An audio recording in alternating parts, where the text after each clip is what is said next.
think about the trumpet sound, a huge part of that is articulation. And so it's a really important skill that we have to develop. And in order to develop it, we need to know how articulation works. So in this video, I want to explain the process of articulation, talk about kind of the different styles and approaches that we can use, and then give you some ideas for how to practice articulation.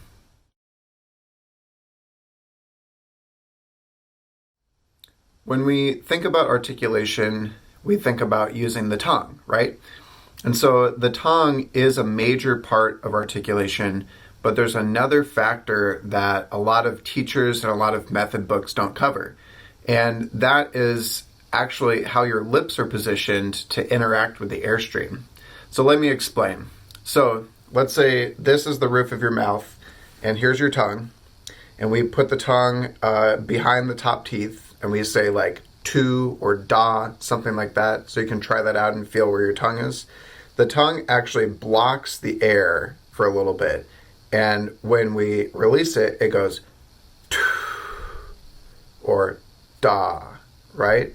And so a lot of books talk about the syllable, tu, do, whatever, and but what really happens is there's a buildup of air back here, and we go,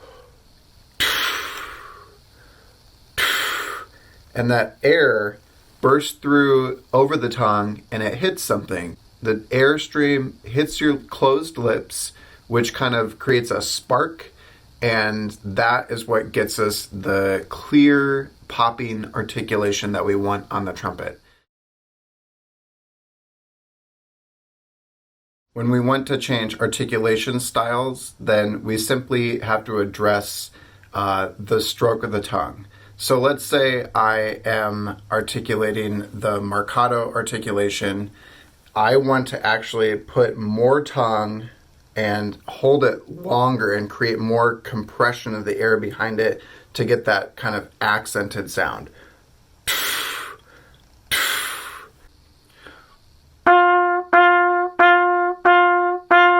Notice that it looks like this. Da. It has a peak, and then it decrescendos on each note.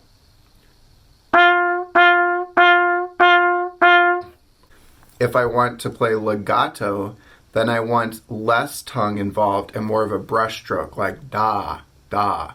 And so I'm going to use less tongue. Notice here's marcato, I have more contact area, and here's legato. I'm using less tongue, da, da, and it's not quite so percussive of an attack.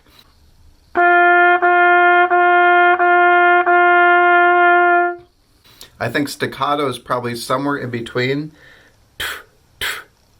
and it's just kind of our more default articulation, more of a da, da, but it has to be resonant and it can't be too short. That's a big thing I want to get across when we talk about articulation. Staccato is an Italian term that means separated. It doesn't mean to play short. So if I play staccato eighth notes, it's not going to sound too short. It's going to sound a little bit more buoyant and just separated. I like to think of them as buoyant, bouncy pearls.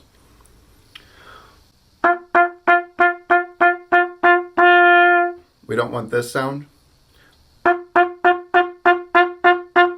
You hear how the sound kind of chokes off at the end? We want to keep it open and lively. And so there's, of course, some other articulations, but those three are the main ones that we encounter.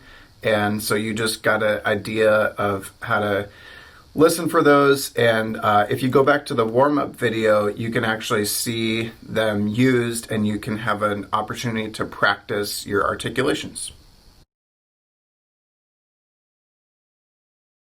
One last thing I'll say about articulation.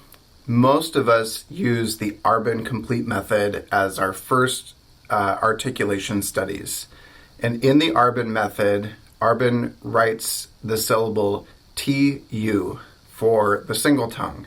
And so it's really important that we consider the nationality and origin of Arbin. His full name was Jean-Baptiste Arbin, and he was, of course, French. And he taught at the Paris Conservatory. And a French person might pronounce the syllable TU a little bit differently. They might pronounce it more like tu. And so I like to think about this, and it's going to influence how I articulate on the trumpet if I'm playing out of the Arbenz book. If I'm, thinking of an American accent, which most of us are using, then I'm going to look at tu and I'm going to say tu. And so there's actually a difference, and I want you to try it out right now. So say tu, tu, tu, tu, tu, and then say tu, tu, tu, tu, tu. More French-like for the second one. And I like to spell it kind of T-I-U, tu. And you'll notice that the tu, the tongue is down and pretty flat.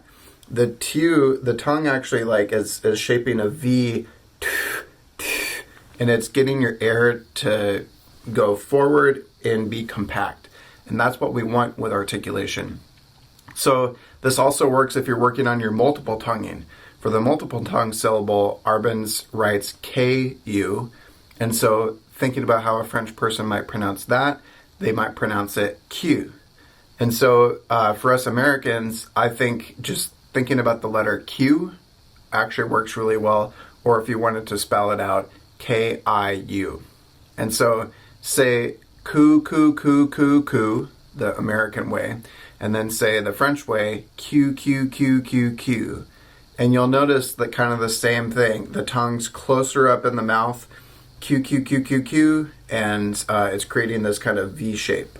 And so that's really important when we work on our multiple tonguing. I spent years in high school going coo, coo, coo, coo, coo, and I just couldn't get it to happen.